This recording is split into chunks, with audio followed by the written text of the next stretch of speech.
A nossa convidada hoje do programa Medicina Estética é a oftalmopediatra doutora Alessandra Lira, no Instituto de Olhos Fernando Ventura. E o tema da nossa conversa hoje é sobre desatenção infantil e sua relação com o problema de visão. Tudo bem, Alessandra?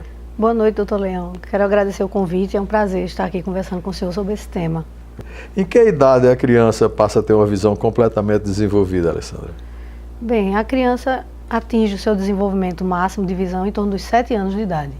A visão com a mesma distância e o mesmo tamanho de estímulo igual ao adulto, após os 7 anos. Até lá é uma progressão realmente que precisa ser acompanhada passo a passo. Existe uma idade pré-determinada ou uma idade onde a gente possa fazer com mais segurança um exame numa criança para ver uma coisa mais criteriosa em termos de visão? Existem estudos e materiais adequados para toda a faixa etária. Já é recomendado o exame ao nascimento, né?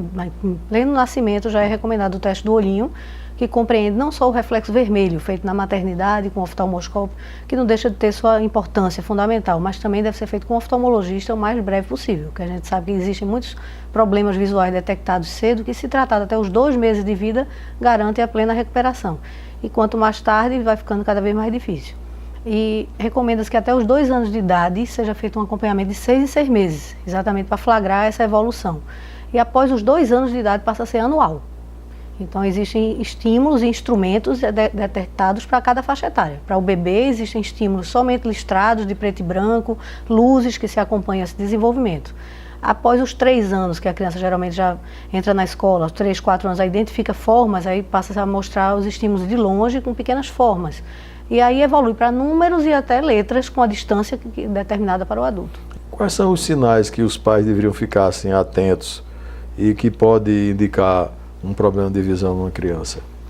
Bem, enquanto a criança não sabe informar, né, não sabe detectar que está vendo borrado, que está vendo fora de foco, as principais observações dos pais são a perda de paralelismo dos olhos, os olhos querendo ficar fora do eixo, querendo ficar fora da posição, os que a gente chama de estrábicos, os olhos tortos. Também o pisca, um piscar vigoroso, um pisca tentando focalizar a imagem, a criança pisca de forma vigorosa, passa até a mão, às vezes quando sai no sol, ou quando tenta trocar o foco de longe para perto, às vezes esse desconforto no olhar, a criança tenta excluir um dos olhos, então fica passando a mão de forma vigorosa, o lacrimejamento e a irritação. De maneira geral, o olho vermelho, secreção, lacrimejamento, algum desconforto. Aí seria bom ir consultar um oftalmologista. Consultar um oftalmologista.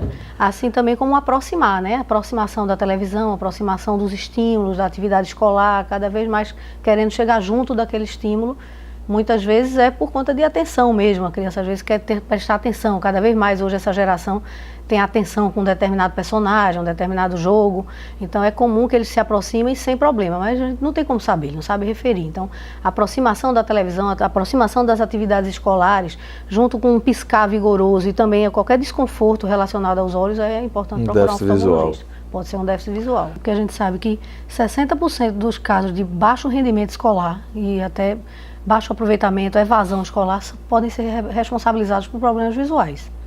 Então, às vezes, crianças tidas como disléxicas, com falta de atenção, transtorno de hiperatividade, tem que ser investigado um problema visual por trás. Quais seriam, assim, as doenças mais comuns, escondidas atrás dessa desatenção infantil? O principal vício de refração, quer dizer, o problema relacionado a óculos, é a hipermetropia, encontrada na infância. Então, a hipermetropia representa a maior casuística, embora, dependendo da faixa etária, a criança consiga compensar essa hipermetropia e nem sempre precisar de prescrição de óculos.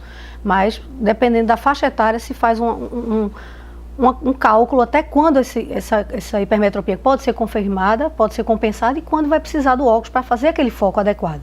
Seguido ao astigmatismo, que pode ser somente um desconforto, um lacrimejamento, cefaleia, olhos vermelhos, cansaço à noite, como também perda de foco mesmo, sem conseguir olhar o quadro e olhar as atividades escolares. E seguido pela miopia, que seria a terceira causa, mais ou menos. Como é normalmente feito o tratamento desses problemas de visão? O principal é a prescrição dos óculos. Quanto mais cedo a prescrição do óculos, pode ser corrigidos tanto essa diferença de foco, causando nitidez da imagem, e aí qualquer problema de baixa visão, ou de longe ou de perto. E quanto mais cedo, antes dos 7 anos de idade, que é essa fase de maturação, consegue abolir muitas vezes diferenças visuais de um olho para outro, estrabismos, que muitas vezes o olho perde a nitidez, perde o paralelismo para poder compensar aquele grau. Então, quando é prescrito esse grau previamente, às vezes consegue-se abolir o desenvolvimento de estrabismos e o que a gente chama de olho preguiçoso, que é o nome científico, é ambliopia, que é um olho diferente do outro. Então, um olho às vezes tem um grau muito mais alto do que o outro, e se isso for descoberto previamente, com a prescrição do óculos, consegue-se abolir esse olho preguiçoso. E quanto mais tarde, tem que associar a prescrição do óculos à prescrição do tampão, que é um oclusor, às vezes unilateral ou às vezes bilateral, de forma programada para tentar tirar essa diferença. As principais doenças oftalmológicas relacionadas ao óculos, a maioria são preveníveis, vamos dizer assim. A gente consegue detectar cada vez mais cedo e evitar a baixa visão, evitar o estrabismo, a baixa visão por cataratas precoces, por glaucomas. Quanto mais cedo, os principais problemas oftalmológicos podem ser evitados, a baixa visão. E muitos existe cura, como a catarata. A catarata é uma cegueira reversível, que hoje já se faz de maneira muito efetiva, muito eficaz, não digo fácil, que é uma coisa muito elaborada realmente, mas que muitos cirurgiões estão bem treinados aqui em Pernambuco e no mundo todo, que conseguem reverter aquela cegueira. Então há cura com implante de lente artificial. Já existem problemas que não há cura, como glaucoma, que seria a hipertensão ocular associada a problema do nervo óptico. Então, e juntamente com o campo visual. Então a pessoa vai utilizar aquele colírio, também existem hoje muito modernos colírios, que quanto mais cedo a detecção se prescreve esse colírio, a pessoa vai utilizar aquele colírio ao longo de muitos anos. Às vezes precisa associar uma cirurgia, e às vezes não, o tratamento é crônico, precisa usar esse colírio a vida toda. Doutora, passe o seu contato para quem quiser saber mais informação ou até mesmo marcar uma consulta com você. Sim, eu atendo no Departamento de Oftalmologia Pediátrica do Instituto de Olhos Fernando Ventura, fica na Praça do Derby, o telefone é 3036-9595 e tem o meu consultório particular também na Praça de Casa Forte. O contato é 3034-2929. Doutora Alessandra Lira, obrigado pela entrevista. Eu que agradeço. E pedimos a você em casa que não saia daí. Logo mais estaremos de volta com o programa Medicina Estética para você.